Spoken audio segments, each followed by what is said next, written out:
Wonderful. Hello, everyone, and welcome to EARN's 8th Annual Conference. My name is Shannon Bruce, and I am the Director of Employment Initiatives with United Way East Ontario. As we begin, the United Way East Ontario acknowledges that our offices, located in Ottawa, are on the unceded, unsurrendered territory of the Anishinaabe Algonquin Nation, whose presence here reaches back to time immemorial. The focus of this year's conference is engaging your future workforce now, and we are proud to be launching the summary report titled Improving Employment Outcomes for Post-Secondary Graduates with Disabilities, with the goal of helping you understand the opportunity that this emerging talent pool presents to your businesses, as well as the barriers that we need to collectively address to ensure that this group of educated and skilled individuals can participate more actively in the labor market in an impactful way. Today is only the start of this conversation with the launch of the report, and we look forward to engaging you and other members of our communities in East Ontario as we work together to bridge the employment gap for these young people.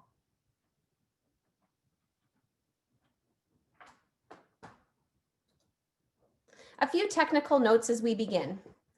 We are grateful to have support from both CART services and American Sign Language interpreters today. Thank you for working with us. As closed captioning is available during the session, please turn on this option if you would like to access it. It is likely found on the bottom of your screen on the Zoom menu near the chat function. We also have ASL interpreters supporting us today. You can pin their videos to your screen by selecting the 3 dots in their image and selecting pin. If you would like additional support with these items, we have volunteers ready to help via the chat Zoom function. On Tuesday, the email with the link to the event was sent out. It also has a link to the EARN conference website, which included the materials for today, such as the summary report, the agenda, speaker biographies, and a few additional resources. I've also included the website on this slide here. During the day today or the event, please tweet and share the event and any key learnings that stand out to you. Our EARN Twitter handle is @EARN_Ottawa. And the hashtag for today's event is hashtag EARNConf2020, EARNCONF2020. And again, it's on the screen. Finally, as mentioned, should you require technical assistance, we have a few team members monitoring the chat box, and they will look to assist you. Should that not work for you, you can reach out to Neil McKinney at nmckinney@unitedwayeo.ca. And again, his email address is on the slide on the screen. For the chat and Q&A features, you are welcome to use them for support and to ask questions. They will not be actively monitored by the panelists though, but we will collect any questions that you ask of them to be reviewed post-event. And now I would like to welcome Michael Allen, the President and CEO of United Way East Ontario, to say a few words. Thank you very much, Shannon, for all the work that you have done, not just for the introduction, but all the work that you and your team have done to pull this together. I think we all recognize that amongst the things that have changed this year, moving from physical conferences to online conferences has required us to adopt all sorts of new skills. And I suspect that as we approach the year end, when those things of the most profound changes over the course of the year are summarized towards the end of the year and the new year, I think one of the phrases that will become pretty much near the top phrases for the year will be "you're on mute," because that's something that I know that I have often been reminded of. So we got briefed before this, and thank you again. Just reminds me of all the logistics and all the new things that we've had. I'm honored to have an opportunity to just offer a bit of contextual thoughts about today's conference. As Shannon has mentioned, this is the 8th annual conference for the Employment Accessibility Resource Network, or EARN, whose objective is to, of course, to improve the employment prospects for persons with disabilities.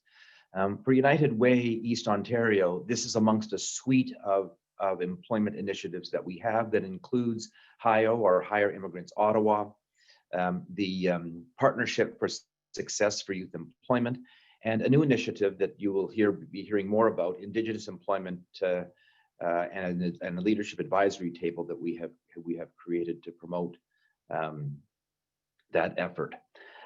We know, however, that for each one of you, the majority of those who are participating today are from the human resources community, professionals who day in, day out serve their organizations to ensure that you are accessing talent and managing your organization's most precious capital to optimum contribution.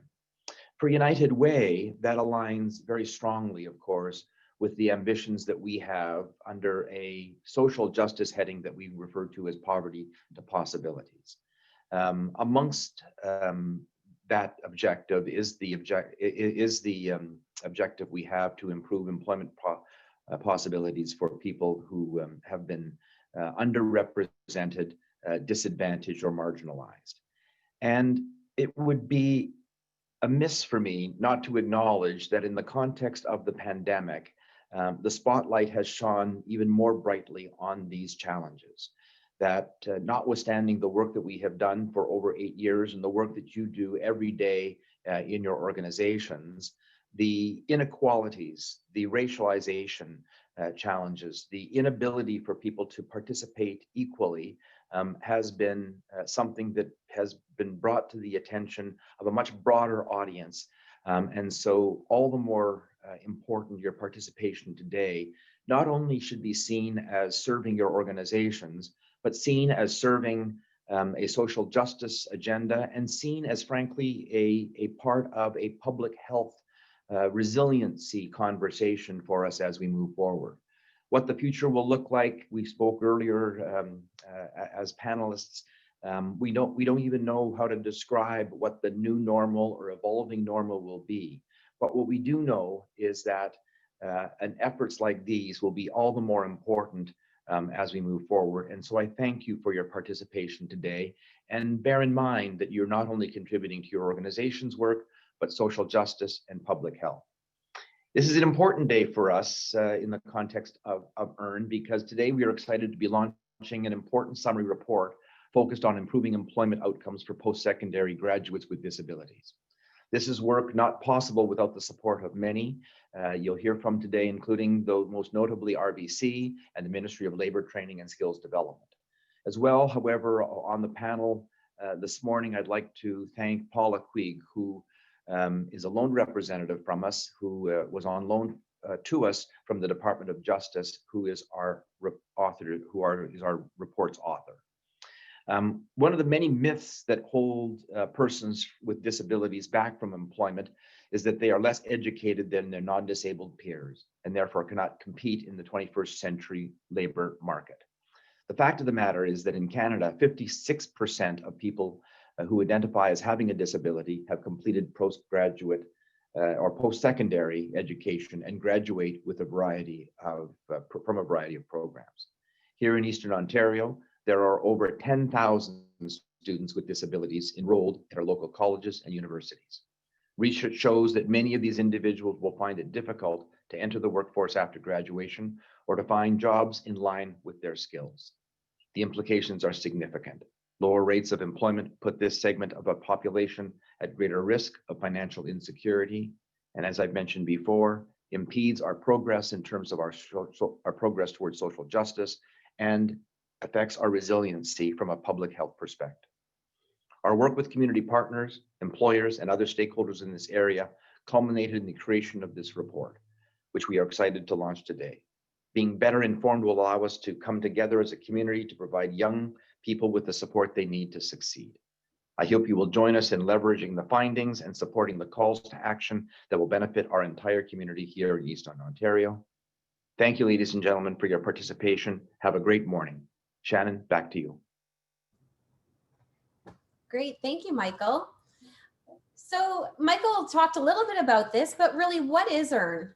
The Employment Accessibility Resource Network is a community initiative led by the United Way East Ontario and funded by the Ontario Trillium Foundation that connects employers, employment service providers, and other stakeholders with a goal to help people with disabilities find employment. On behalf of the EARN team, I'm excited to welcome everyone today and know that we have founding EARN members, longtime members, new, and hopefully future EARN members in the audience. As the network continues to grow, we also grow the impact of the initiative in the community. EARN works with its partners to provide education and resources to employers to help increase their knowledge and capacity to hire qualified people with disabilities into their respective workplaces. And as Michael shared, since 2012, our partners have helped over 5,000 people find employment. That's a great feat. And now this research will help us drive even more change. As mentioned earlier, at today's event, we're excited to be talking about helping you attract and retain talent from the emerging pool of post-secondary graduates. The research we are sharing started in 2019 and brings us to today, where not only can we highlight what we learned, but also, more importantly, where we can set the stage to move forward together. As we look to our session today, we will hear from RBC, a sponsor of the report, but more importantly, an employer who actively engages with the community on topics regarding youth employment and also puts their learnings into active practice. We'll talk broadly about the report findings and what they mean for you as employers. Tara Connolly from the David C. Onley Initiative, a local project between the 4 post-secondary institutions in East Ontario, which was focused on better understanding the experience of students with disabilities on their campuses and how to bridge the gap to employment by working together with the community, will share key details about what they have learned. Julia Moran, a recent graduate of Carleton University, will share her story to put a face to one of the many future employees that we could be talking about. Then we will have a panel with a diverse group of perspectives on the report findings and needed actions to move forward. And of course, we will talk about what comes next and how do we work together to make change happen. Now I would like to introduce you to Natasha Lemay Rayom, Regional Vice President, Ottawa West and Valley for RBC Royal Bank. Thank you so much, Shannon. I'd like to extend a very warm welcome to everyone who's joined us today for the 8th Annual EARN Conference. I'm delighted to be with you. It's events like this that always are highlights for me as Regional Vice President at RBC. I am also proud to be the Regional Chair for RBC's internal employee resource group called REACH. REACH is a resource group for all employees. It's an informal support network for people with disabilities, caregivers, advocates, and allies with the intent to support all employees to reach their full potential. It is also a community of employees that provide resources and peer support for its members, while also advocating for increased awareness to help eliminate barriers for employees with disabilities. REACH supports employees by enhancing the knowledge and understanding of all employees and understanding working with a disability and how do we do that in the best possible way. It also provides peer mentoring, coaching, networking opportunities. And it also provides sharing of tools and resources to provide and to obtain workplace accommodation. It is a great source of pride for me to work for RBC, where we not only view diversity and inclusion as a core value, but also as a strength. Hiring and working with people who bring unique perspectives, experiences, lifestyles, and culture is so powerful, and it makes us better. RBC's commitment to building a diverse and inclusive workplace is also the reason we partner with initiatives like EARN. RBC is proud to be a member of the EARN Steering Committee and actively participate in EARN events such as career fairs and thought leadership conferences. Through our relationship with EARN, we have proudly shared ideas, learned from others, and evolved on our path, on our journey to greater diversity and inclusion. This morning's event is a part of that journey. As we all meet today in a virtual environment, we must recognize that this year's conference is more than a little unique, but very timely. Here we are in the middle of a global pandemic with so much uncertainty in the future. No one could have predicted or anticipated COVID-19 and all the ripple effects that would have come along with it. This is true for youth who are entering the world of employment during a global pandemic. And as we will discuss today, this is particularly true for students and graduates with disabilities entering the world of employment during a global pandemic. Young people have the confidence, the capabilities, and the inspiration to reimagine the way our country works and chart a more prosperous and inclusive future for all. But we recognize youth are facing barriers to success. Young people today face critical barriers they need to overcome to successfully transition from school to work. Youth are often graduating with degrees, but not enough relevant skills. They're actively looking for career opportunities, but failing to network successfully. They're actively seeking employment, but aren't hired because they lack the relevant work experience. This is why, since 2018, RBC has committed $500 million over 10 years to empower young Canadians by improving every part of the program: work experience, skills development, and networking. We call this program RBC Future Launch. Young people today have 4 critical barriers they need to overcome to successfully transition from school to work. Many of these barriers mirror the findings in the report being reviewed today as well. And most of these barriers are magnified for youth with disabilities. Our Future Launch research tells us there's 4 barriers. The first one is young people lack relevant experience, and there is a disconnect between educators and employers. A recent McKinsey study reported that although 83% of educators feel youth are prepared for work, only 34% of employers agree. Youth often lack the relevant skills, and automation will impact at least 50% of Canadian jobs over the next few years and has been accelerated by the pandemic. Skills mobility, the ability to move from one job to the other, is a very competitive advantage. Next, young people lack professional networks and mentoring. And we know that 85% of all jobs are filled via networking. Finally, 75% of mental illnesses are diagnosed between the ages of 16 and 25 years, when 80% of youth are transitioning from school to post-secondary or to work. Many young people don't have the sufficient access to mental well-being supports and services they need. Prosperity for all Canadians is directly linked to our ability to prepare young people to succeed in this fast-changing global economy. For Canada to be prosperous, young people must thrive. All young people. We are moving beyond financial investment in engaging the public and private sectors and partners like United Way of East Ontario and EARN to further understand the issues young Canadians face and to help them prepare for the future of work and be successful. This is an investment in our country's young people and their future success.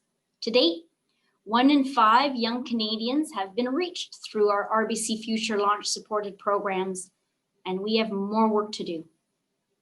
When young people succeed, we all succeed. Thank you. Thank you, Natasha. RBC's commitment to youth employment and to the outcomes of this report is greatly impactful. Now I'd like to take the opportunity to highlight the key findings from the report.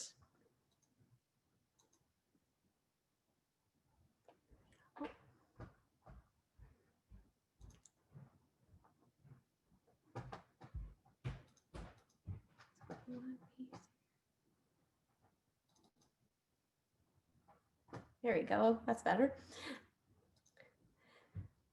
So first, many of you may have some familiarity with the issues, but let's first talk about why this is important.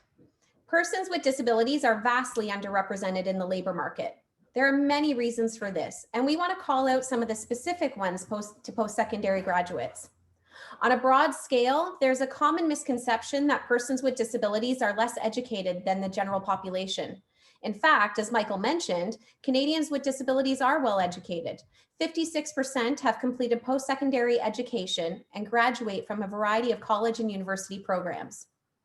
What is common amongst these individuals, though, are that many people with disabilities find it difficult to enter the workforce after graduation. Those who do often struggle to secure jobs that match their skills. And today, 1 in 4 Canadians with severe disabilities are living in poverty. But what does this mean to you as employers? Well, it means that there are opportunities to find some amazing employees in this virtually untapped talent pool, both now and in the future. And we all need to work together to understand the systemic challenges faced by this group, starting at a young age. Let's discuss some of the barriers faced by these individuals. Here you will see the most notable barriers identified in the report. So let's take a start with lack of early diagnosis, interventions, and accommodations. Many students with disabilities are not properly diagnosed in their early years. So think about children starting school or other early education learning experiences. This means that they aren't accommodated or supported in the right way, and the effects of this can be cumulative throughout their career, both in education and once they move into the workforce. Children, sometimes without a diagnosis, may be labeled as a problem child or have disciplinary issues, which can lead to being left out of important school and other developmental activities. Even with a proper diagnosis, the legal obligation to accommodate students with disabilities isn't always fulfilled. In a 2018 Ontario Human Rights Commission report, it was found that 53.2% of parents who were surveyed felt that their child was not receiving the proper academic accommodations. In a similar context, students and graduates with disabilities are often at increased risk of social isolation and bullying, given that they may not quite fit into the social norms. This can negatively affect their ability to learn and impact their emotional well-being. As kids get a bit older, the barriers start to change, but still have commonality amongst the group. So the lack of early work experience. High school students with disabilities are less likely to take part in early work experiences. So think about co-op programs or after-school jobs. Many of you may recall some of the early lessons you learned through these opportunities, which prepared you for future workplace situations. Post-secondary students with disabilities often participate less in work-integrated learning opportunities. So again, think about co-op, summer jobs, internships. This can also lead to missing out on developing relationships with mentors and future references. Social capital like this is really important in the career development of many. These youth are now entering the labor market with much less experience than their counterparts without disabilities, and as a result are often not viewed by employers as being job ready.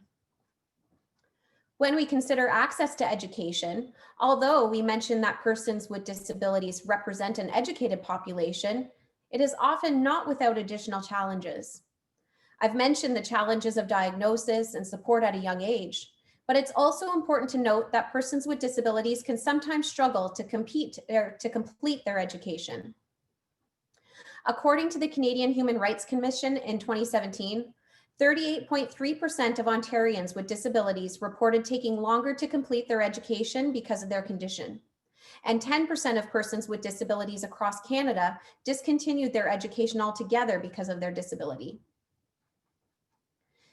These last 3 areas will be very familiar to our EARN members as common areas of focus.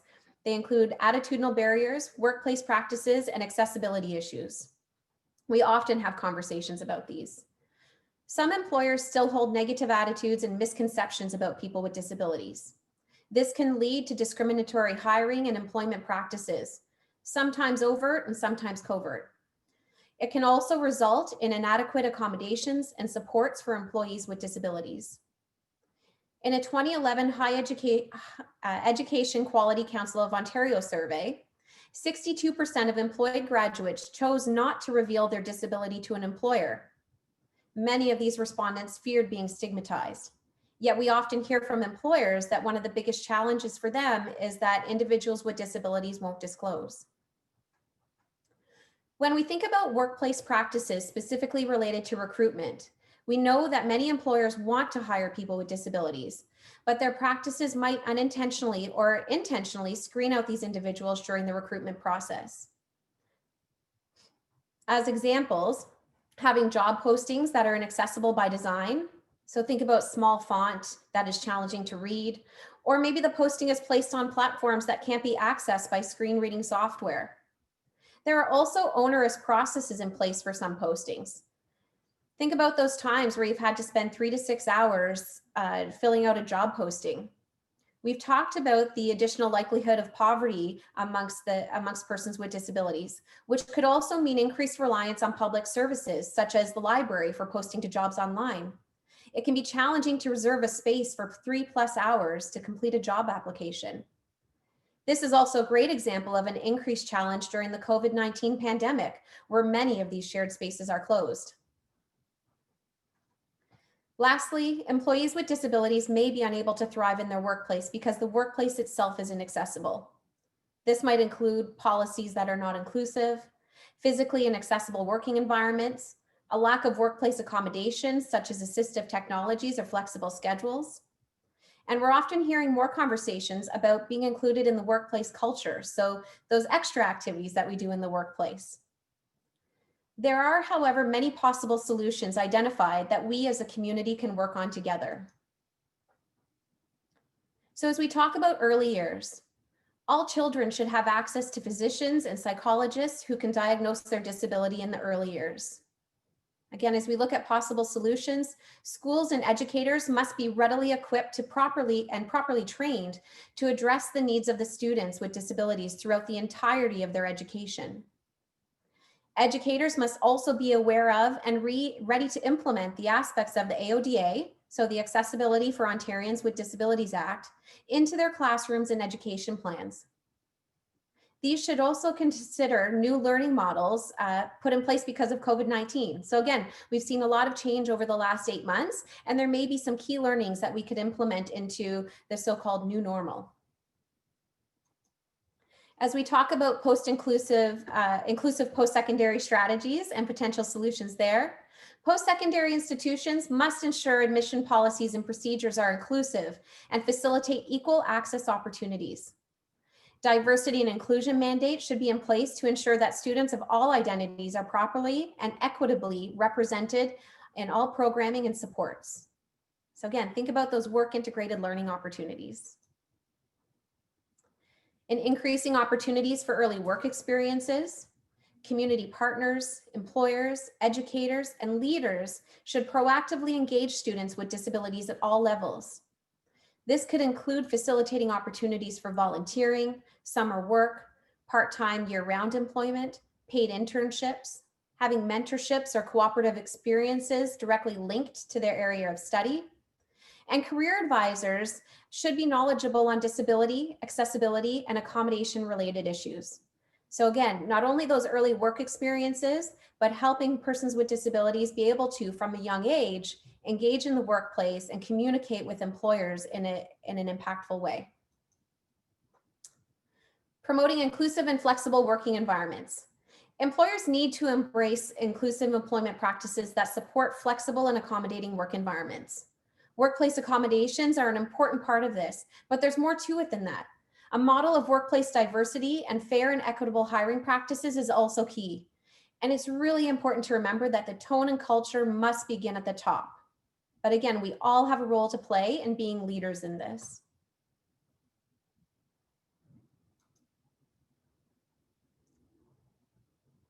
Lastly, I want to focus on the importance of fostering partnerships. It's essential to develop and foster key community partnerships that help organizations find and recruit persons with disabilities. As an example, at EARN, we seek to increase the capacity of employers, employment service providers, and other partners to effectively include people with disabilities in the workforce. And we also facilitate direct and indirect connections between employers, disability-related service providers, and job seekers.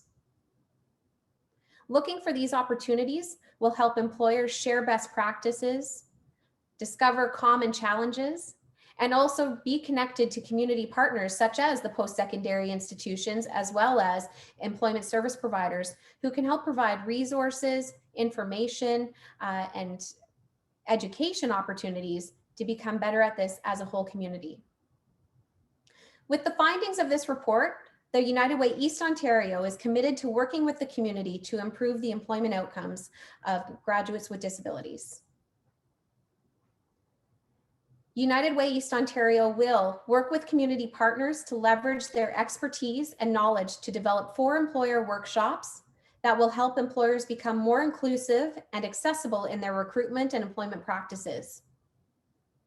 We will support the creation of employer education in conjunction with the local post-secondary institutions and other partners that will focus specifically on equipping them to attract, hire, and retain students and recent graduates with disabilities in their workforce, both post-graduation and as we look at those work integrated learning opportunities. We will conduct research across our communities to understand the talent gap for persons with disabilities, including youth and recent graduates. And again, Natasha talked about the difference in the preparedness of these graduates with disabilities versus how prepared employers see them. So again, how do we bridge that gap? We will continue to convene the community through the EARN initiative to support employer education, accessibility, and workplace inclusion. And we will leverage our networks to coordinate feedback from the community to advocate and inform all levels of government. We are looking forward to moving ahead with our learnings and continuing to engage you with your, excuse me, to engage with you and other community members. Now I would like to introduce Tara Connolly from the David C. Onley Initiative for the Employment and Enterprise Development. This project included the 4 post-secondary institutions in East Ontario, and its findings will provide additional value and guidance to our path ahead. Welcome, Tara.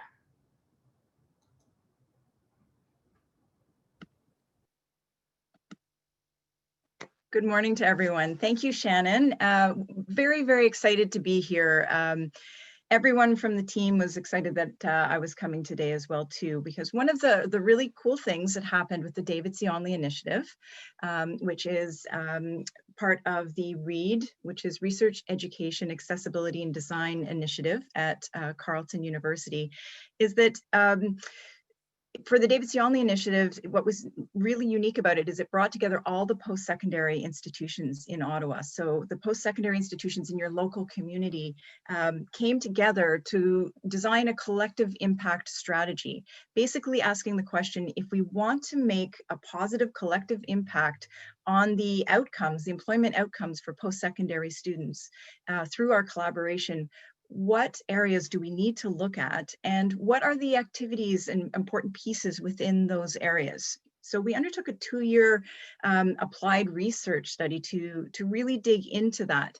And it won't surprise you to hear that what we found mirrors much of what we've already heard from people today. So I entitled this slide Finding Sync in our findings and recommendations. And the reason why is we've really heard from employers and our community that they would really like sort of a coordination and an in sync of the resources that are available to them around this issue when they're trying to engage with this issue. And frankly, that's mirrored by what we're also just finding in the research that's been occurring. I was thrilled to hear about the RBC research as well. All of these things are they're affirming each other. And so for me, that says, okay, we've got the info, we know what's going on, let's take some action and some next steps. And I'm certain that you as employers as well want to do that, because there's a talent pool out there that you need to access, and you need to access it well and in a meaningful way for both your setting and for those employees who can thrive in your settings. So here I just marked a few of the reports. There's our own, which has just been submitted to the government. But I'm not going to talk about our report so much today. You can come and check us out. I really want to speak to what we've learned and how it mirrors what EARN's report has been saying as well. EARN was one of our key stakeholders in this collaborative project over the last 2 years. I'm going to be mindful of slowing down a little bit too, because we have interpreters. So EARN's report, the NEEDS report, which is the National Association of Educational Association of Disabled Students, that's their acronym, has also done a fantastic job of reflecting the experiences of post-secondary students with lived experience of navigating barriers. And as well, we can see today that other people in this conference have shown the reporting that they've been doing. And when you look at it, we're talking about you know, post-secondary services and opportunities all the way through that journey. We're talking about employers and their settings, because the journey doesn't stop once you transition into a place. There are many transitions once you get into your employment setting. So the accessibility of that setting is crucial. We're talking about funding and supports. We're talking about the need for, we heard certainly from employers that they'd appreciate a go-to person or someone that they could speak to and get some information about so that they could increase their own knowledge capacity as well. Having those connections between all of us as a collective impact. And at the center of that is that this needs to be informed by the lived experience of folks who are really bringing in that richness and are really learning how to innovate through those barriers. I want to acknowledge something that has particularly come up through the time of COVID, where now we're doing a lot more captioning and transcribing of things. Well, that's good for everybody. It's certainly helpful for a variety of different people who process in different ways or want to capture something after a Zoom call or a conference. Well, that innovation, the idea of captioning, that comes out of disability community. And it's been something that's been asked for a very long time. So I think we need to really acknowledge that many of the ways we make things accessible is innovated out of the disability community itself. So the David C. Onley Initiative was a collective impact strategy, and here's some of the recommendations that came out of it. One was throughout the 2 years, we developed something called the Employment Pathways Facilitator, and that was very focused on supporting the employability of students. So as you heard earlier from Shannon and Natasha, those skills, those important skills to be built. So focusing on getting students to build the skills that they need for their employment journey. Also, the engagement of employers and entrepreneurs with students along the lines of the various pathways. And I'm going to go into that for in a moment. So there's pathways to employment where people can build that experiential learning or get the experience and familiarity with the various employment settings and the skills they will need along the way. And then also, of course, collaboration with community organizations and stakeholders to increase the knowledge and capacity to support employment of post-secondary students. So really all upping our game around what does it mean to be accessible. And while AODA is incredibly important, but we need to go beyond that and not just be ticking boxes about those pieces of accessibility, but really starting to think about how we design for that accessibility. So I'll give you an example of, so I'll tell Shannon, who's doing my slides right now, she'll have to click a couple of times. So she can start with a click. Perhaps there. So you have your student who has a lived experience of disability perhaps, and is wanting to get a paid job while they're in school. They can either go to the accessibility office or disability service office, or they can go to career services offices to have a discussion about this. At the accessibility office, they can probably discuss a lot about their particular disability, academic accommodations, and if the person has the experience and the time, they can maybe talk about how that interacts with their employment journey. Or they can discuss the employment journey and have those discussions about networking and all those sort of employability skills that one might discuss in a career service office, but they might not be able to speak about their own lived experience of disability or their concerns around accessibility.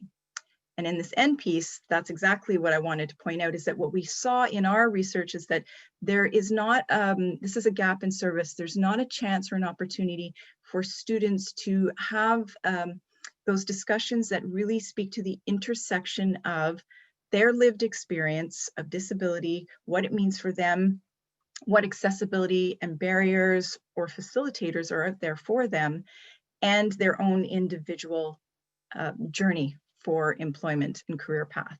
So, and what we do realize from students is those go absolutely hand in hand, and they need the chance to have those discussions with someone who can speak to them about disclosure, about concerns about stigma, about how they go about building their skills. I'll give you an example.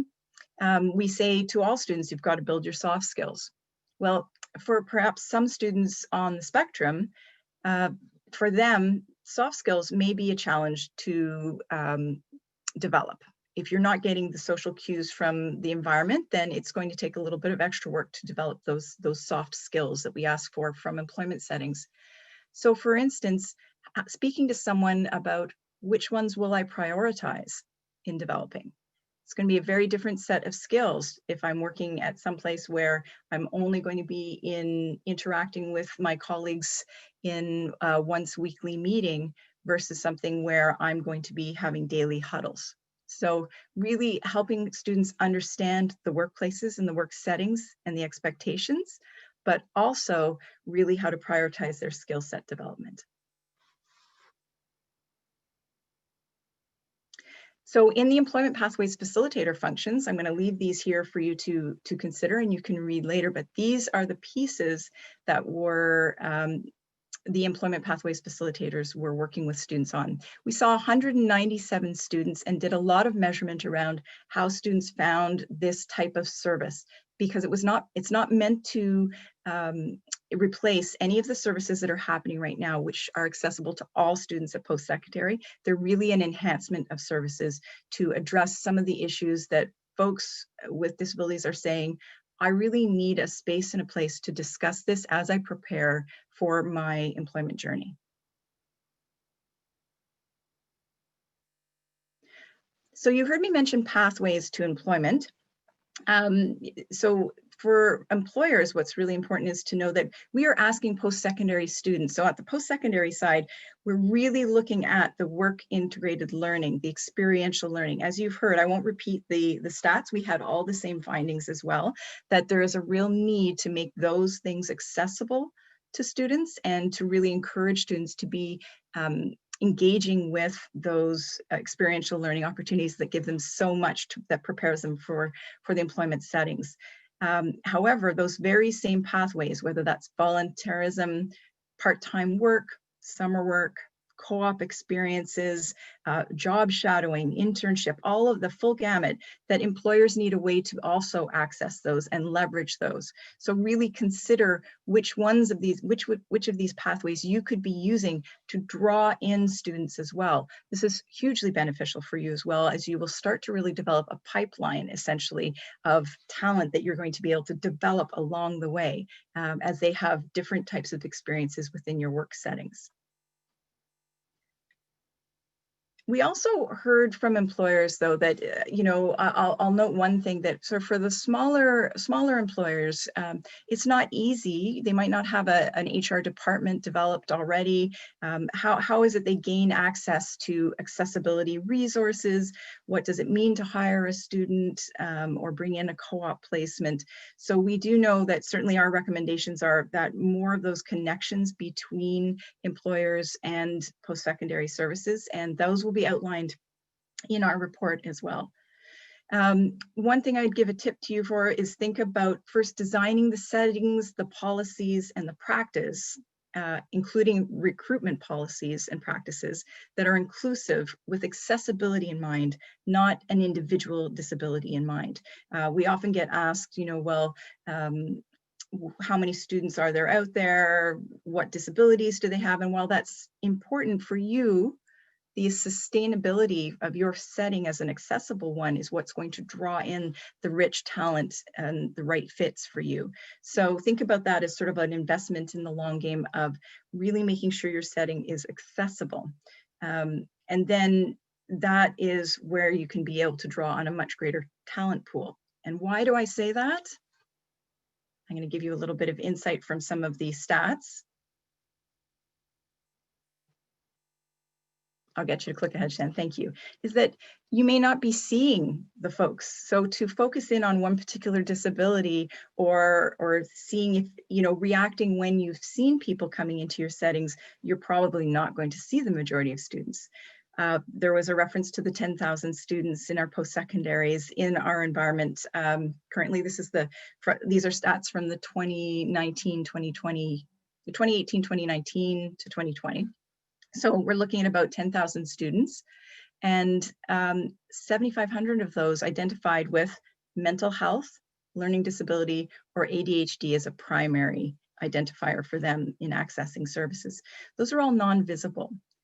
And we do know from the various reports that I spoke to in the beginning that many students are still not necessarily disclosing as they enter the workforce, because they do have concerns about the environments they are going into and whether those will be supportive, and whether they are entering into accessible environments that really have inclusion as the norm, instead of asking people to put up their hand, disclose, and be sort of othered within that setting.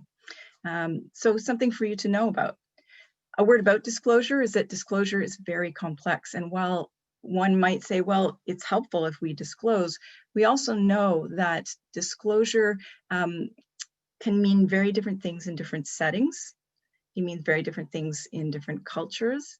And also, if a setting is not really set up to meaningfully accommodate, then it's really a challenge to ask someone to disclose. So while we want to definitely strive to have a setting that's inclusive and accessible to perhaps mitigate some of the need.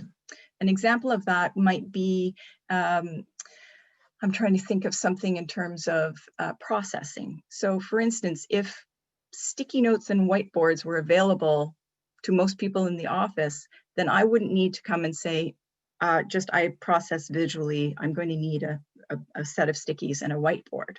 So we mitigate for that request for accommodation in that sense. And fostering an environment where it sees accessibility as the norm, where conversations are always about, well, what are we needing to thrive and do our best in this setting, is going to be crucially important to bring in this new talent, because that's what they're looking for. They're looking for a setting that will not other them or make them be the one person that has to put their hand up, but that actually it's the norm in the setting to talk about what do we need to do our best.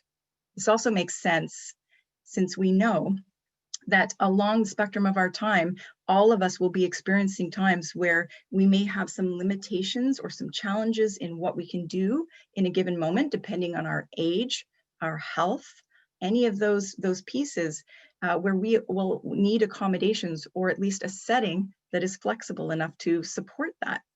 And then addressing stigma.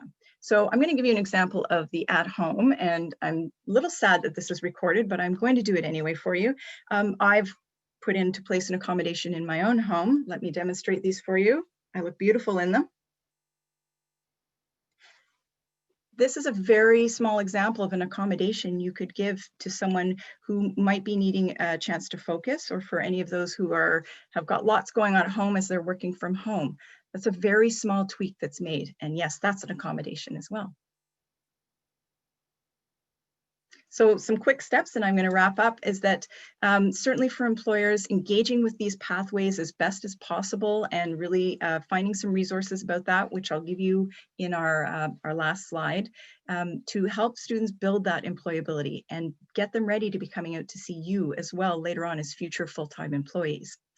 Continuing to build the awareness and skills in building accessible environments, because we heard from the employment community in Ottawa that they want to do that, but they do need some support in figuring that out. So I'm really pleased to hear that EARN's going to be engaging folks about that, and we look forward to participating with that as well.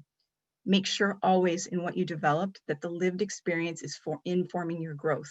You want that information from the people already working in your setting, and pay attention to feedback so that you are developing processes that actually are meaningful and speak to the pathways that people will be on their journeys.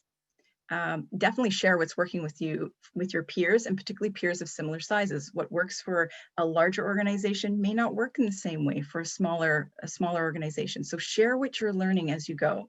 And definitely continue to keep involved, just as you are today, involved in this, because that's what's going to help keep us in sync, so that post-secondary, our environment is really actively working to support these students and hear what employers are needing, and then employers are understanding what's happening as students are making that transition out. We're super excited to share our more of our findings. We'll make those available. But for today, really, really happy to be spending time with you here at this conference, because EARN has really had such an impactful role in supporting employers to start making the progress they want to in creating accessible spaces. Feel free to reach out if you have any questions. Wonderful. Also, Shannon, just before I go, I should definitely mention our awareness campaign that we created throughout this community. Some people might have seen it's #AbleTo, and you'll see that also on the website. You can go to that. That gives lots of tips and hints and resources, and we have an employer's support package on there. Thanks very much. Wonderful. Thank you, Tara, for those local insights. We at EARN and the broader community look forward to continuing to work closely with you and the other local institutions. As a note for attendees today, the full PowerPoint deck will be made available on our EARN website after the event. So if you're furiously trying to get these contacts and resources, they will be available for you to view after as well. So now I'd like to introduce you to Julia Moran, who's going to share her personal story as a recent graduate. So Julia, over to you. Hello, everyone. Good morning. My name is Julia Moran. I recently graduated from Carleton University with a double major in journalism and human rights.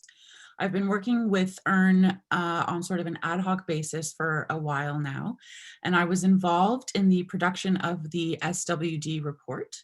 This report is very exciting to me because it's about my life in some ways. I'm a person living with an invisible disability who grew up and went through the schooling systems in Ottawa and was registered as a student with a disability throughout. So I'm in the demographic represented in the report. So to contribute was very exciting. It was an amazing opportunity. So I want to start by first expressing my gratitude to the lovely folks at EARN for having me here today and for giving me a platform. And I want to thank each and every one of you, our interpreters as well. Thank you so much. So cool to see you. I want to thank you for showing up to this important conference today. I'd also like to deliver just a little disclaimer. It's important for me to emphasize disability is a spectrum with a myriad of different experiences, and I cannot, nor should I, be speaking for all people with disabilities. So that said, let's get started. So say you and I were to go get an x-ray done of our bodies and put them side by side, assuming you're not some kind of alien or magical centaur, our x-rays would look very similar. We'd have bones in the same places, in a similar structure, and in a general human form. In contrast, if you and I were to go get a brain scan done and we put images of each of our brains next to each other, our brains would look pretty different. This is assuming that you're neurotypical. When I was far too young to understand what it would mean, I experienced a traumatic brain injury, which has changed my life irrevocably. This means my brain scan is a lot more colorful than that of a neurotypical person because of various things such as overactivity in the amygdala, dealing with emotion and memory, a smaller hippocampus, meaning impaired learning and memory. One of my friends lovingly refers to my brain as my sparkly brain because of the various colors and patterns that come up on brain scans. We're still fighting about it, I'm kidding. I was nicknamed Joy as a child because of my personality. After my brain trauma, I went from being an outgoing, self-assured, cheerful kid to being withdrawn, confused, and scared of people and scared of the world because I didn't understand what was going on. Most of my symptoms are difficult for me to put into words. I experience a lot of things like some short-term memory issues, brain fog, elevated fatigue due to the sleeping disorder that comes with my injury. You can imagine these being very discombobulating for a child. And I didn't learn about my brain trauma diagnosis until my first year of university. For the many years in between, I attempted to live with a confusing and frightening trauma brain, which was doing its best. After some high highs and some low lows, I managed to get on medication and get some treatment, and I'm handling things much better, built a support network. That doesn't mean that it's not really hard. Without going into too much detail, traumatic brain injuries can lead to a myriad of health issues, including chronic illness and non-epileptic seizures, both of which I experience. It's important for me to emphasize that brain trauma affects every aspect of how a person engages with the world around them. There is damage to the physical organ, which dictates everything about how you perceive the world. So it's important. But here's the thing. Throughout this brain trauma experience, I've also had to live my life and grow and develop as an individual person with a personality and values and desires and wants and needs. And my identity as a person is wrapped up within my disability, and they grow and change together. They interact. So despite living with a significant disability, I've had a life full of blessings and rich experiences. In university, I worked at CBC Winnipeg and went out with TV crews to film polar bears. I went to the Yukon to learn about responsible Indigenous reporting, and flew over glaciers in a tiny plane with some master's students. I had top marks in high school. I was on the Dean's List throughout university. I was a high achieving musician. I've developed rich and fruitful friendships and relationships throughout my life. So my trauma brain, which keeps me from getting out of bed some days, and my drive for life and my bubbly personality exist in tandem. And this is how I ended up in consulting. So I joined the workforce after graduating by working at United Way for a bit, actually, before moving into consulting with PricewaterhouseCoopers, or PwC. This led me to starting my own consulting company, Coda Media and Consulting, Inc., which actually turns 1 next week, which is very exciting. As a sole proprietor and contractor, I have more agency and control, which helps me manage my career and disability, but that doesn't mean that there's not some challenges. So living with brain trauma in the workplace is an extremely challenging and interesting notion. No matter what happens, I know one thing. There are going to be people with stigma, with preconceived notions of what employment looks like, of what an employee looks like, of what disability looks like. And it's unfortunately going to be my job to address that stigma as it relates to me, my work environment, and my professional reputation. So as many of you know, the advocacy work for those of us who are disabled often falls on our own shoulders. And then I'm in a position where I know I'm a smart, capable person, but I'm having to justify my own behavior by explaining my pain, which makes me very vulnerable to judgment. It's terrifying for most people to come forward with an invisible disability. It's terrifying for me to speak to you now. The state of vulnerability is immense. What helps me through these immense obstacles is twofold: passion and people. I sound like I'm trying to sell you something. I'm not. The nickname Joy followed me to adulthood. So that tiny, bubbly little girl, she did not go away. She just took a back seat for a minute while the trauma brain was figuring some stuff out. And now she's older, she's passionate about her work, she likes consulting, and she's here, and she likes the SWD report a lot. So I wake up every day with a sense of purpose, and I can't explain to you exactly where it comes from, but I'm fortunate in the sense that it's never gone away, which is not the case for everyone living with a disability. And the second thing that's helped me is finding my people. There are those rare folks you don't have to explain things to. They have your back, they advocate for you, they understand disability. And I'm sure there's a lot of people on this call who are those people, or who are learning or trying to be those people. I have to strategically find and get close to those folks in my life and in my career. So I have advocates, I have protection, and I've been lucky enough to find those people. So now I know I'm coming to the end of my time, and I have a little bit of a surprise for you. You're all people. You have the power to be someone's person. Every single one of you has the power to change someone's experience in this world for the better. And I'll leave you with these items. I ask you to challenge your perception of who is employable and what an employee looks like. I ask you to challenge your negative perceptions of people and their behaviors. And I ask you to ask yourself if you know the full story, because it's likely that the person you're questioning is dealing with something a neurotypical person can't even comprehend. And I know it's difficult to know how to start. I know most of you, because you're here today, have the desire to help or at least to learn. I'll tell you, the idea of creating some kind of policy or procedures which will successfully apply to every person with a disability is nearly impossible. So I tell you to just ask. Most of us know exactly what we need, and it may be, as our previous speaker alluded to, it may be an easy accommodation. Getting someone a nice pair of headphones, it's not, it's not extremely difficult to do. So I know that the work seems daunting, but I also know the intention and the desire to improve and to cross the chasms of unemployment and stigma is there. I ask that you not give up. I ask that you keep making those connections, and I ask that you keep caring. So I'll leave you with that, and I hope I didn't go too far over time, and thank you again, and I look forward to hearing from everyone more on the panel.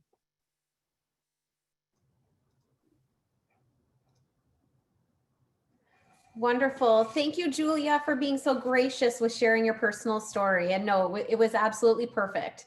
It's not easy to do, and I commend you for it.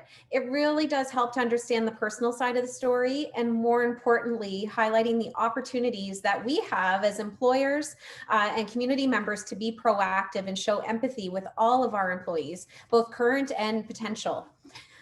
Now, coming from Julia's story, we're going to have the opportunity to hear more insights on what the report findings and opportunities mean to others in our community. So I am pleased to introduce our panel moderator, Anna Karina Tabunar. Anna Karina is an award-winning broadcast journalist, communication strategist, and community advocate. She uses the power of storytelling to build more inclusive workplaces, and is the creator of a new podcast called More Talent Untapped, which we have the link for it in our resources at the end of the conference. You should definitely check it out. Over to you, Anna Karina. Thank you so much, Shannon. Let me reintroduce our panelists. We've just heard from Julia Moran, a communications and multimedia consultant. Her Ottawa-based one-year-old company is called Coda Media. Hello again, Julia. Hello, great to meet you, even if it's virtual. Yes, and we'll dig a little bit deeper in just a few minutes. Our second panelist is Brent Moore. He is an employer relations and job development specialist with the University of Ottawa. Good morning, Brent. Morning, everybody.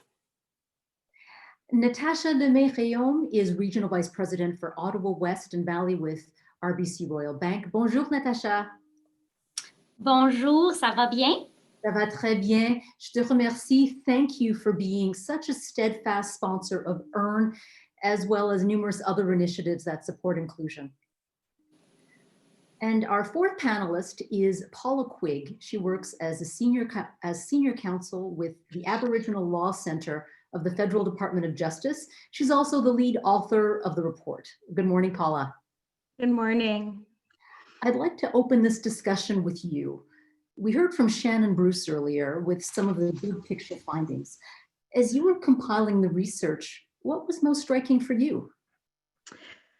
So I will admit from the outset that it was really hard for me to pick just one thing that was the most striking, and that's because as someone going through this research, there were so many things that really stood out. I mean, I think that what I would start with, though, is what became exceptionally clear to me is that if we were going to really understand and grapple with the issue of underrepresentation of post-secondary students with disabilities in the workforce, or speak about how to improve this situation, that we couldn't just focus on that transition period between post-secondary education and entrance into the workforce. And we also couldn't just look at the employment context itself. What we really needed to do is start at the very beginning. We needed to recognize that what happens during those early years, as well as during the later elementary and secondary years, has major implications for whether students with disabilities will even go on to pursue post-secondary education in the first place. And we needed to recognize this is significant statistical evidence showing that whether one goes on to pursue post-secondary education in turn has major impacts for whether or not they will ultimately find employment, and notably stable and fulfilling employment. So as one example, the social science evidence clearly showed that early diagnosis of a student's disability was critically important to ensuring that the student will receive the accommodations and supports at school that they need to thrive in an educational setting. But at the same time, the research showed that so many children are simply not getting that early diagnosis. And while there are many reasons for this, one of the main reasons seemed to be that the difficulty in accessing physicians and psychologists in those early years to have that diagnosis done. And for instance, we know that to get a diagnosis through a publicly funded route can take a very long time.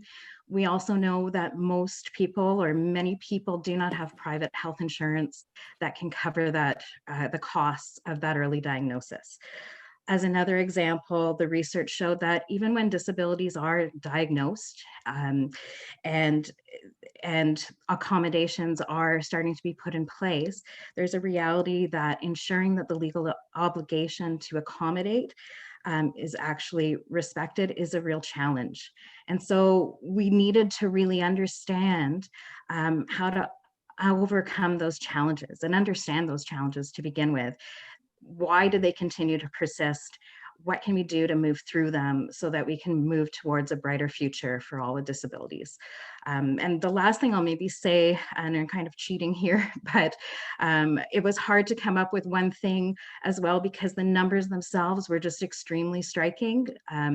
Various other people have talked about some of those numbers today.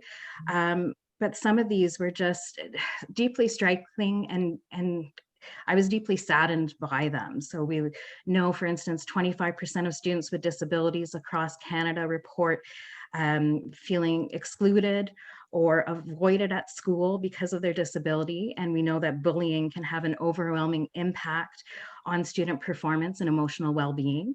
And as already noted today, we know that 1 in 4, or approximately 28% of Canadians with severe disabilities live below Canada's official poverty line. But the other thing about the numbers that I think is really important is there's also hope in some of these numbers. We also know that the number of students with disabilities attending post-secondary is on the rise. And we also know that there's a huge increase in the number of post-secondary students with disabilities that are registering with offices of students with disabilities and post-secondary institutions and accessing those services. So overall, I was struck by the magnitude of this issue, but also of the possibilities for hope and for change and to make a better future for all. So you're looking at this with a combination of sadness tempered with a little bit of hope. I know that you also have a very personal stake in this work. Yes. So I'm a parent with a child that has a disability. And so, I think that really when I was going through this, it was very much a realization that, I'm thinking through what do I really want for my child? And I think that what I really want for my child with a disability is what everyone wants for the young people in their lives. I want them to love themselves. I want them to feel good about themselves, to be happy, to accept themselves. And I really feel that this self-love piece is essential to everything else. And it's a foundation for success in everything. And without it, we risk, losing our kids. We risk them giving up on themselves or feeling like others have given up on them. And, of course, I want my child to have academic success and move forward in their chosen field of study and go on to get a wonderful job that they love. But I really think that loving themselves is really the key to that. The reality is that I worry every single day that my child is in a system that risks chipping away at that self-love piece. And as an advocate for my child, I was really fortunate enough to be, one of the very fortunate and privileged people that I had private health insurance coverage so I could get the early diagnosis. I had flexibility in my job so I could attend all the psychologist appointments and the meetings with the school. I could research into this issue and I could, advocate on my child's behalf. And everything aligned for me. I was very lucky. I was very privileged. And yet the reality was that it was still a struggle. It was hard and it was bone tiring and it was frustrating. I worried, every day whether or not my child was thriving. I worried about, was I doing the best thing for my child? And most of all, I worry, and I still worry that self-love piece of feeling accepted and included was at risk. And I thought, if I'm having these struggles and these fears and these doubts, and I'm one of the privileged ones, then, how do you maneuver through this extremely challenging and, complicated system if things don't align in that way? And so that's really what drove me to go to United Way and to participate in the Loan Representative Program. Because I just felt that this wasn't right, and we needed to change this, and we needed to make this better.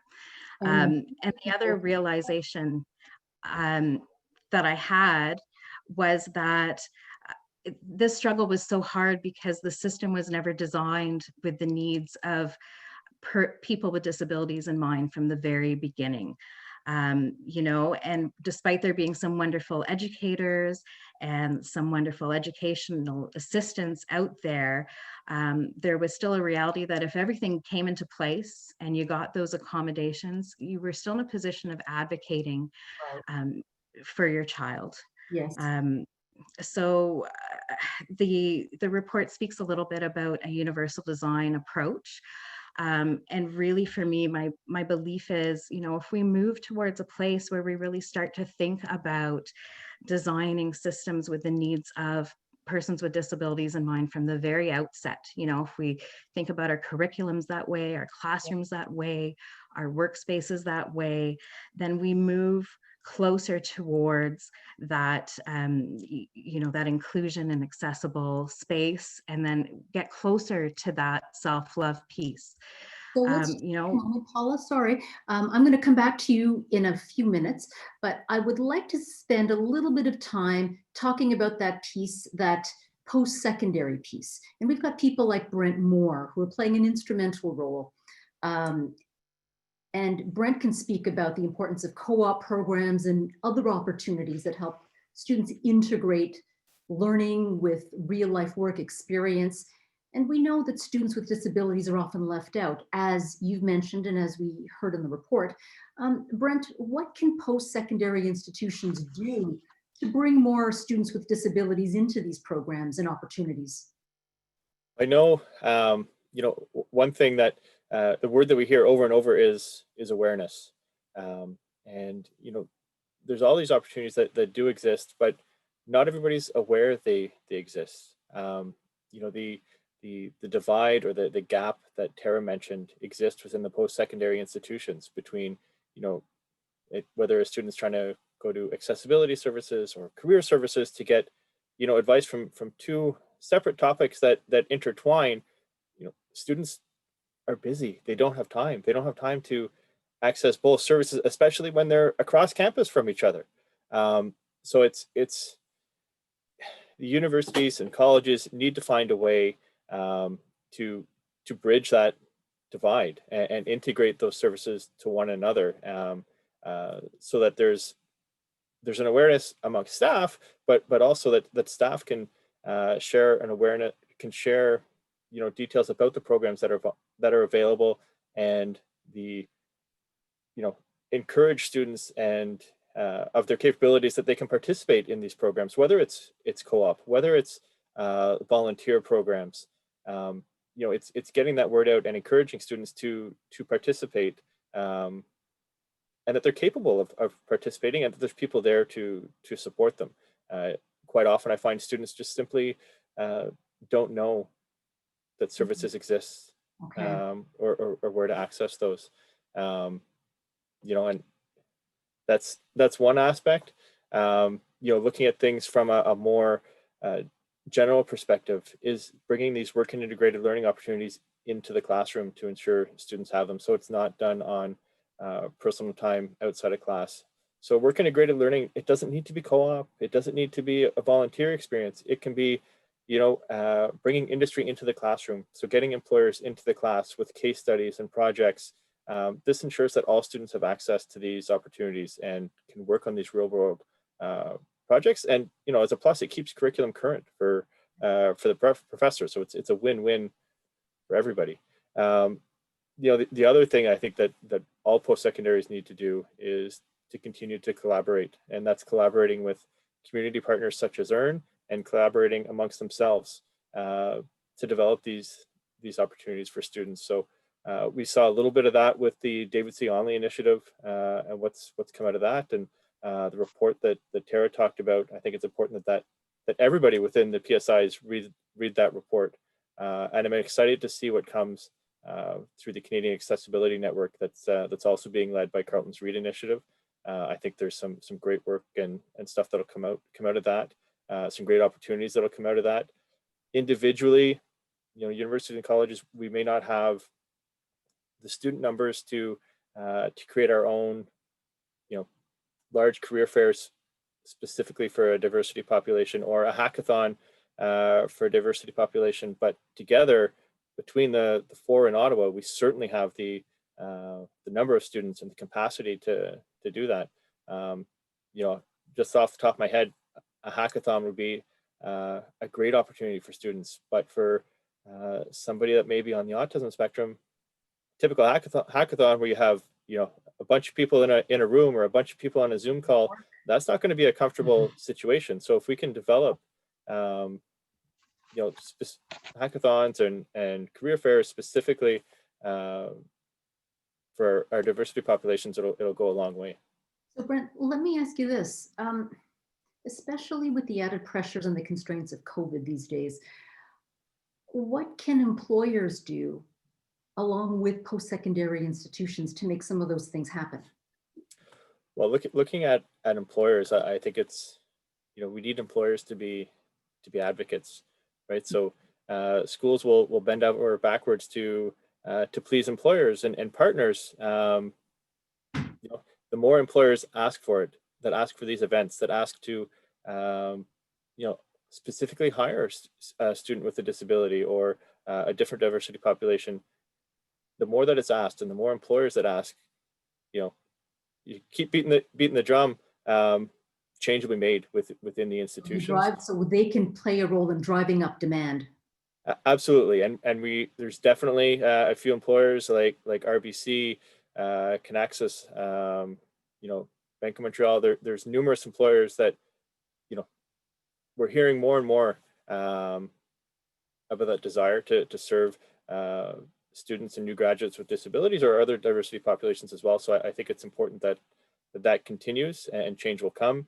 You know, I know it's starting to be heard. Carleton's, you know, come. They're sort of at the forefront of this, and you know, seen huge strides from them from 5 years ago to today. And I know Ottawa U's taken, you know, done a self-reflective piece, an internal report, and identified, you know, changes that need to be made for us. And I'm sure Algonquin and SCT have done the same. Yeah. All right, thank you for that. I would really like to bring back Julia, joyful Julia. You gave us some insight into your trauma brain, or your sparkly brain, as you put it. I want to wish you or your consultancy happy first birthday. Thank you so much. I appreciate that a lot. And that's a big endeavor, so congratulations. Thank you. Let's go back to the report. intersectionality is a key part of it. What does intersectionality mean for you and for the employment of young people like yourself? Okay, so intersectionality is a complicated term, but I can sum it up by saying that human experience has many different factors that can sometimes interact with each other in a way that is positive and can other times interact in ways that are difficult. So an example of that is if you have a child growing up in a rich environment who is non-racialized, their whiteness and their wealth intersect to give them a sort of an advantage that someone who is racialized and maybe growing up in a less wealthy environment would not have. So intersectionality is absolutely crucial in discussions on disability because we need to understand how a racialized identity and a disabled identity interact with each other to best understand how to address the issues. We can't tackle one without the other because they all exist in context with each other. So just like I said about my experience where my personality exists in tandem with my sparkly brain and they interact with each other, that's true of everybody. Someone who, as Paula was, and Paula, by the way, thank you so much for sharing your perspective as a parent. I will fully admit that I was misty-eyed there for a little bit. But as Paula was mentioning, she was in a place where she had health insurance, right? So that's an intersectionality that gave her a positive move forward. And so wonderful that you had that. But for those who don't, the struggles just keep mounting up. So for me, intersectionality needs to be in the conversation in order to speak effectively, intelligently, with a full-rounded understanding of what people are going through. And so how would you frame that for employers? If they're looking specifically to hire people with disabilities, how can they bring a broader lens of intersectionality into this? It's a really great question. And I think if I had the answer for it, I'd probably be president. But I think that what's very important is things like this, things like conversation, things like engagement, and things like education, and things like real intervention into a community to really understand the demographics that are there, to understand the people that are there, and to understand their experiences. And it's so hard to put a lot of this stuff down on paper because at the end of the day, what we really need is the mindset. What we really need is for people to have that compassion, empathetic, and willing to learn mindset. And that's something that we can't really write into policy. That just kind of has to come from conversation. And it translates into action. Exactly. From paper, from policy into actions. And speaking of actions, I know that one employer is making great strides as a progressive employer. Natasha, bonjour encore. You and your organization proactively recruit in underrepresented markets. You talked about your investment in RBC Future Launch to help young people. When you're targeting post-secondary graduates with disabilities, what approaches have worked for you? Thank you for the question. I would say, first and foremost, having more conversations, engaging with our learners, engaging with the educators, being on campus physically and virtually, advice events, information sessions with students, doing mentoring, interview preparation sessions, networking events, helping them practice those skills, a lot of conversations, working specifically with our co-op programs. We post all of our roles on many different venues. We leverage the external partners to profile our roles in different ways. As well, we have many robust programs internally and ones we work with external partners on, so that our recruitment teams and our hiring managers really help build and strengthen our skills so that we can strengthen our inclusive recruitment practices and removing unconscious and conscious biases, so that when people go through the hiring process, we're not inadvertently screening people out because of unconscious biases. And so it starts with more conversations and involving more people. Now, I'm wondering what has changed, or how have you and some of your colleagues adapted because of COVID? You mentioned that having these conversations are critical and connecting with the communities that you serve. So what's changed in this era? Well, we've all had to adapt and pivot how we work. And in many instances, the advancements in the technology have allowed us to reach out to broader candidates that we otherwise may not have met with. So there's some great things that have come out of this with our technological advances. We do virtual and video interviews now that enable more people to participate that maybe had limitations in the past, or that they can leverage their own technology to help them be their very best when they're going through the process. We've made a lot of terrific connections with students through different networking capabilities this way. I mean, some of the challenges is that it does exclude people that don't have internet connections or strong internet connections. So in some cases, we do make sure, especially in a rural environments, that we reach out more proactively to make sure we're not missing out in connecting with individuals that may not have the technology. And we always ask with care and empathy, what's the accommodation, or what unique accommodations would make you be at your best, so that we can make sure that through this whole process is a positive experience. Yes, and I couldn't agree with you more, is asking the question from a point of curiosity, not judgment, but genuine curiosity.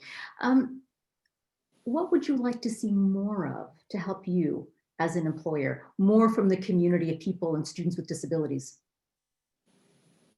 Well, I think we all can do more. We all have a responsibility as business leaders to play in making our world a better place.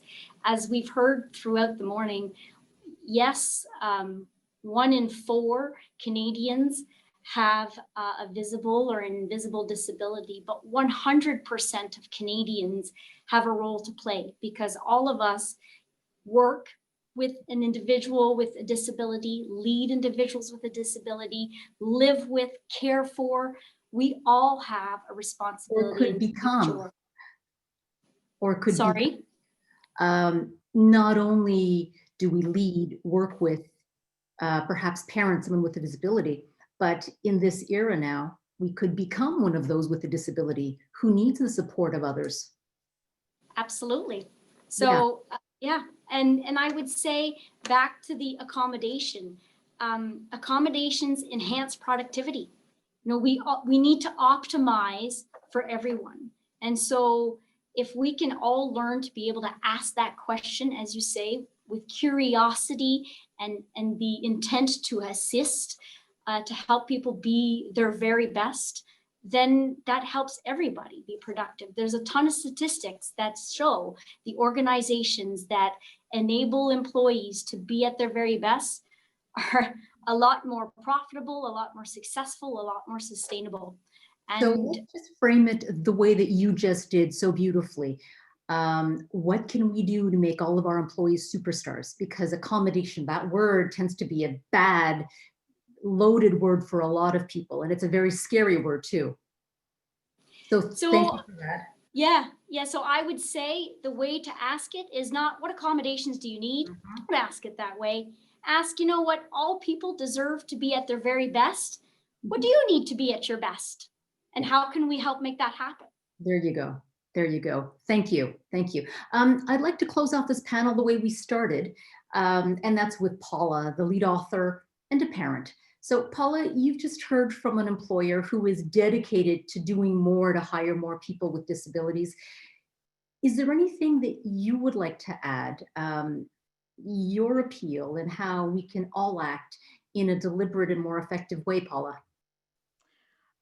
Well, first off, I just want to say it's so incredibly encouraging to hear, and it means so much, because I think as a parent, I'm already there. I've gone to a lot of meetings at the school where I'm, there's an attempt to focus on now grade 6, and I'm thinking, yes, but I also need to think about university or college, or I need to think about high school. Like I'm already in that space. So it's just so encouraging to hear from employers that, what they're doing, and from post-secondary educational speakers from those institutions, what they're doing. And I think for me, the big thing is that I think, and I have to move ahead every day thinking that change is possible. And it will probably be extremely challenging. And as Julia was saying, it will be hard to kind of just design something that will work for everyone. And of course, we know that persons with disabilities is an extremely diverse group, and lived experiences and lived realities that impact people differently. And so it's impossible to anticipate every single situation and every single need. But I think really we just owe it to our kids and to our grandkids and our nieces and our nephews and everyone to try. And it's that will to try, and that, waking up, every day with that purpose and to not give up. That is so key. And, I look at my child with a disability, and I just see brilliance and creativity and perseverance and resiliency and compassion. And I think, these are the traits that we really need to embody as we move forward in this area. And if we can do that, then we can build more inclusive and more accessible educational facilities and workplaces. And in turn, we can really improve employment outcomes for our post-secondary students with disabilities, and indeed for everyone. All right, we have a lot of work ahead of us. I so appreciate this conversation. Paula, Natasha, Brent, and Julia, thank you so very much. I'll throw it back now to Shannon. Great, thank you. Let me go back.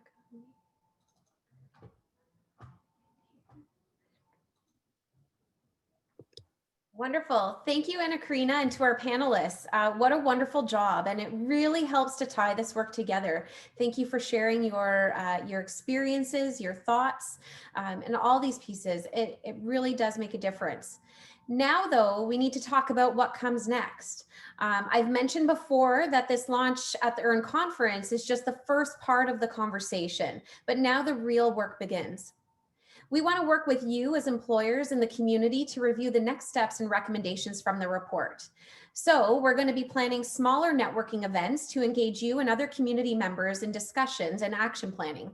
As well, we're going to create some opportunities for you to network with recent graduates that we spoke about today. Some of you may have attended events in the past where we do learning and networking events, practice interview sessions, and other type events where we bring together employers as well as the job seekers that we're looking to help connect you with. So again, we want to do this with this emerging talent pool. And lastly, we want to make sure that we lift these findings to all 3 levels of government. So our call to action. After our conversation today, I challenge you as recruiters, hiring managers, people managers, and really as colleagues in an organization to get involved.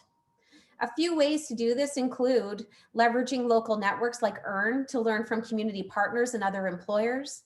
Also, to understand the value and expertise that we have within our community of employment service providers. Get involved. EARN has active tables where you as employers can contribute and learn from others. Currently, we're looking for applications for employers to join our steering committee, which is the leadership arm of the network. So really sets the strategy over the next few years and helps guide the principles of what we want to achieve and where we want to go. If you're interested, please feel free to reach out to myself after the conference. Take a look inside your own workplace practices. So as an example, we've talked about early learning opportunities and early work opportunities. Work with the schools to find out how you can ensure that all students are seeing your job postings and co-op opportunities. We've heard about that disconnect between the employment services and the Center for Students with Disabilities. Ask those questions. And I think Brent alluded to this earlier, that the post-secondary institutions want to keep and grow new relationships with employers. You have the opportunity to set the stage for what this looks like. So ask those questions. Make inclusion and accessibility options part of the conversation. Be proactive and seek feedback from persons with disabilities, both inside and outside of your workplace. You know, sometimes with EARN, we hear, oh, we have, we sought feedback internally from persons with disabilities, and not that many people came forward.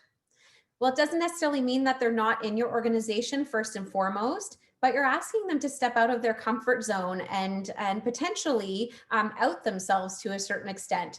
And they may not be comfortable doing that. They may not want to have to be their own advocate all the time. And so you can ask internally, but you can also look externally, and that's inclusive of the community of persons with disabilities, but also when we talk about our employment service providers that we work with at EARN. Again, there's a wealth of knowledge, experience, and expertise that are really at your fingertips as employers. And be sure to attend events. So we talked about the EARN conference. This is a great start, but of course, the continued conversations that we want to have around networking with both other employers and other community members. Attend those events, invite a friend, a colleague, somebody else who can join the conversation, because we know as we grow the engagement in the conversation, we grow the impact and the outcome of the conversations. But also those events where we're inviting job seekers. Bring a colleague who may be looking to hire someone, even if it's not today, maybe in the near future. We've actually seen that with some of our events in the past, where employers have come out with no intent to hire and actually reach back out to us within a couple of months to say, hey, I met this individual at an event a few months back, and hires have been made that way. It's about connection. We've talked about the importance of social capital, building mentorship relationships. So there's so many different things that happen as we do this. So again, attend those events and be sure to bring a friend. And those are just a few examples. Before we wrap, I want to take the opportunity to thank everyone who played a role in making today a success. This has been amazing. And I know, again, Michael noted off the beginning, the world has changed so much in the last 8 months. And one of the impacts is how we meet. This is the 8th annual EARN conference. This is our first virtual conference. Overall, I think it went pretty well. So congratulations and thank you to everybody involved with today. Most notably, I want to thank Paula Quigg as the author of the report. Again, you heard the passion, experience, and organization that she brings to this work, and I can assure you it appears in the report itself. There's so many other contributors who helped to bring the report to life, so thank you to them as well.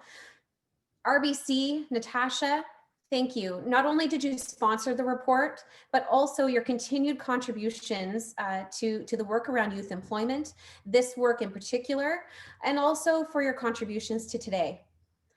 And lastly, I want to thank the Ontario Trillium Fund and the Ministry of Labour Training and Skills Development who supported today's event. To the EARN team and the committee members who planned the day, and to the presenters and volunteers here, we couldn't have done it without you, as I've said before. Last but not least, I want to thank each of you, all of our attendees today, for joining the conversation. Again, this is the first of many conversations around this particular topic, but not the first conversation for EARN. And we know that many of you have been engaged for a long period of time.